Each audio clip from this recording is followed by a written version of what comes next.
Bienvenue.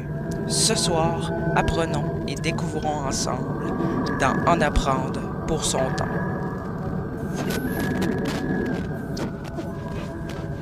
Si je vous parle d'un naufrage faisant plus de 1000 morts dans l'eau glaciale avant la Première Guerre mondiale, vous pensez sans doute au Titanic.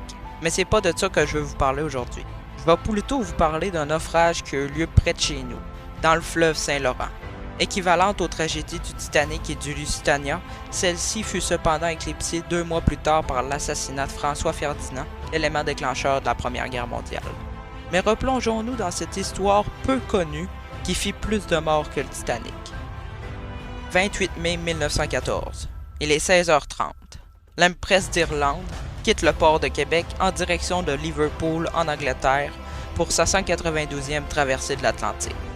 Avec à son bord des lingots, du courrier, son équipage et des immigrants pour un total de 1477 personnes. Le paquebot effectue dans la nuit un arrêt pour débarquer son pilote à Pointe-au-Père. Il est habituel que les navires accostent là-bas pour embarquer et débarquer des experts qui guidera les capitaines du navire à travers nos eaux, car le fleuve est très imprévisible et c'est pas tous les pilotes qui peuvent s'y aventurer. Quelque temps plus tard, près de Rimouski, le Storstad, un navire conçu comme un brise-glace, s'en vient en sens inverse. Les deux bateaux se sont vus, mais au même moment, un grand voile de brume vint soudain cacher les deux navires. Il est trop tard. Les deux bateaux entrent en collision à 1h55 du matin, le 29 mai 1914. L'Empress of Ireland tombe sur le côté. C'en est fini. Le bateau coule en moins d'un quart d'heure.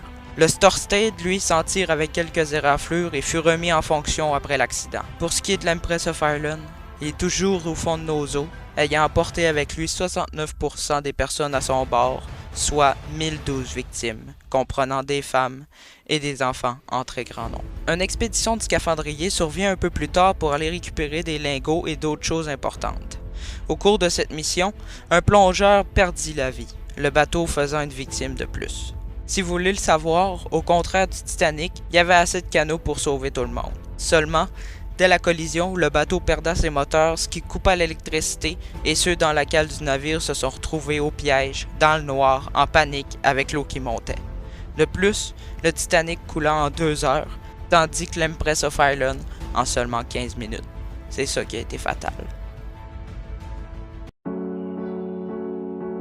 Parmi les découvertes archéologiques les plus intrigantes, il y en a une en particulier qui me fascine.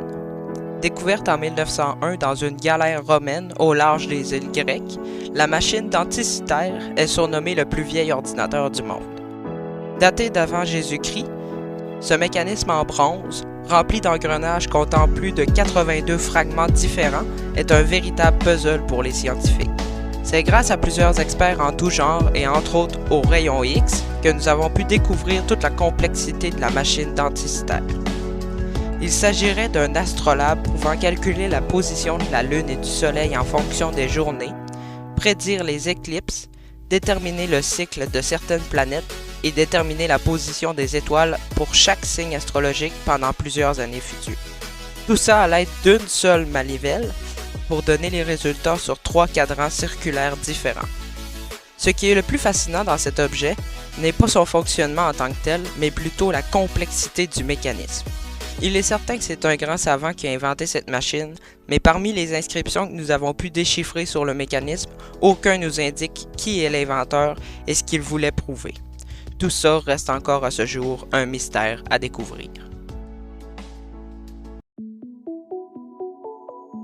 La terraformation, ça vous dit quelque chose? C'est un processus qui consiste à modifier l'environnement d'un corps céleste pour la rendre habitable par l'homme. Chaque planète de notre système solaire et même certaines lunes possèdent déjà leur esquisse sur papier, mais tout cela relève encore de la science-fiction. Car il faudrait déployer des forces et des coûts astronomiques pour terraformer des planètes. Pour vous donner un exemple concret, pour terraformer Mars, la première étape consiste à réchauffer la planète. La solution trouvée par Elon Musk serait d'envoyer des bombes nucléaires afin de faire fondre la calotte glaciaire de Mars et ainsi créer une atmosphère pour permettre de conserver l'eau à l'état liquide sur la planète. Par la suite, il faudra envoyer des bactéries capables de transformer le CO2 en oxygène pour pouvoir respirer sans casque. C'est bien beau tout ça, mais on ne fait pas pousser une forêt en 2 jours. C'est un processus qui est extrêmement coûteux et qui prendrait des dizaines voire des centaines de millions d'années avant que Mars devienne comme la Terre. Là-dessus, j'espère que vous en avez appris pour votre temps. Si vous avez aimé, likez et abonnez-vous. Si vous avez un sujet que vous aimeriez que je parle, dites-moi-le en commentaire et on se retrouve dans un prochain vidéo. Ciao! Transmission terminée.